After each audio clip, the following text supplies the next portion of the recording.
বন্ধুরা, আমি একটা ফাঁকা মাঠে জায়নামাজ বিছানোরত একটা কুঁড়ে ঘরে আসছি। আপনারা দেখেন এখানে একটা জায়নামাজ বিছানো। এটা হচ্ছে টাইসের জায়নামাজ বিছানো। এখানে ফাঁকা মাঠের ভিতরে এই যে জায়নামাজটা বিছানো দেখছেন, এই জায়নামাজটা বিছানোর কারণ কি জানেন?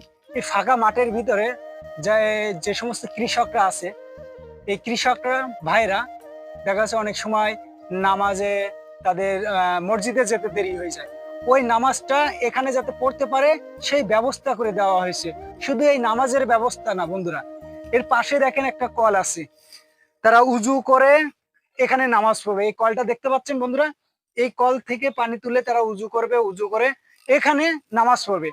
শুধু এটা না বন্ধুরা, নামাজ পড়ে চাষি ভাইরা খাওয়া দাওয়া করবে কিভাবে, তার জন্য একটা টেবিল বানানো হয়েছে। এই এত সুন্দর একটা টেবিলটা দেখতে পাচ্ছেন, টেবিলটার পাশে মগ আছে। এই টেবিলটা বসে তারা খাওয়া দাওয়া করবে।